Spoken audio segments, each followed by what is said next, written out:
এই ধরনের ঈদের শুভেচ্ছা ফটো এডিটিং আপনারা জিমিনি দিয়ে এডিটিং করে নিতে পারবেন। আজকের এই ভিডিও দেখা নিব আপনাদের হাতে থাকা স্মার্টফোন দিয়ে আপনারা ঈদের পোস্টার ফটো তৈরি করে নিতে পারবেন জাস্ট ওয়ান ক্লিকে। আর আপনারা এই ফটোগুলা কিরকম তৈরি করতে পারবেন জাস্ট প্রম্পটের মাধ্যমে। আমার এই ভিডিওটি আপনারা পুরো ফুল ওয়াচ করলে আমি প্রম্পটটা আপনাদের সাথে ভিডিও শেষে শেয়ার করব। আর ভিডিওটি ভালো লাগলে ইউটিউব চ্যানেলটা সাবস্ক্রাইব করে রাখবা, আর ফেসবুক পেজটি দেখা দিলে পেজটা ফলো মারি ভিডিওটা শেয়ার মারি রাখবা। এখন মোবাইলের স্ক্রিনও যাবো। ওয়েলকাম ব্যাক ভিউয়ার্স, এখন আমরা মোবাইলের স্ক্রিনে হয়ে গেছি। সবার প্রথমে আপনারা প্লে স্টোর অ্যাপ্লিকেশনটা ওপেন করে নিবা। তারপরে ভিউয়ার্স এখানে সার্চও ক্লিক করবা। তারপরে আপনারা এখানে উপরে সার্চও ক্লিক করবা। তারপরে এখানে সার্চ মারবা আপনারা জিমিনি অ্যাপ্লিকেশন অলরেডি আপডেট করে নিবা। আমার এটা তো অলরেডি আপডেট আছে। তারপরে এখানে আপনারা ওপেনও ক্লিক করবা। তারপরে ভিউয়ার্স এখানে ক্রিয়েট ইমেজও ট্যাব মারবা। তারপরে এখানে প্লাস আইকনে ক্লিক করবা। তারপরে আপনারা গ্যালারিতে ক্লিক করবা। গ্যালারিতে আপনারা নরমাল একটি পছন্দের ফটো নিয়ে নিবা।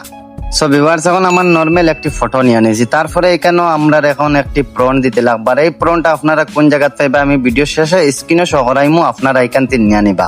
তারপরে ভিউয়ার্স আপনারা এখানে ট্যাব মারবা। ট্যাব মারার পরে দেখতে পারবা এখানের মধ্যে পেস্ট আছে, আপনারা এটা ক্লিক করবা। আপনার প্রম্পটটা এখানে পেস্ট হয়ে গেছে। তারপরে ভিউয়ার্স দেখতে পারবা এখানের মধ্যে আমার চ্যানেলের নাম আছে, আপনারা এটা আপনার নাম দিয়ে নিবা। তারপরে এখানে একটি এরো আইকন আছে দেখতে পারবা, আপনারা এটা ক্লিক করবা। আপনারা এখন এই ফটোটা জিমিনির মধ্যে আপলোড হয়ে গেছে। এখন প্রমোশনাল একটি ঈদের পোস্টার ডিজাইন করে দিব আপনারা। আর এখন এই ভিডিওটি আমার ভালো লাগলে আমার পেজটি ফলো মারি রাখবা। আর ইউটিউব চ্যানেল তিন দেখা তাইলে ইউটিউব চ্যানেলটা সাবস্ক্রাইব করে রাখবা। এখন ফটোটা কিরকম জেনারেট করে দেয় এটা আমি আপনারা মোবাইলের স্ক্রিনও দেখাই দিব। সো ভিউয়ার্স আপনারা দেখতে পাটা এখন আমার এইটা লেগে নর্মাল ফটো। আর এই নর্মাল ফটোর তিন আমার একটি প্রমোশনাল ঈদের পোস্টার ডিজাইন করে দিছে দেখতে পাটা। আপনারা এখন এই ফটোটা ডাউনলোড করার জন্য এই ফটোর ট্যাব মারবা। তারপরে ভিউয়ার্স দেখতে পারবা এখানে নিচে দেখতে পারবা সেভ আছে, আপনারা এটা ক্লিক করবা। আপনারা এখন এই ফটোটা ডাউনলোড হইয়া গ্যালারি যাইব গিয়ে। এরকমের এডিটিং টিপস সবার আগে পাওয়ার জন্য পেজটি ফলো মারি রাখবা। আর ইউটিউব চ্যানেল তিন দেখা তাইলে ইউটিউব চ্যানেলটা সাবস্ক্রাইব করে রাখবা।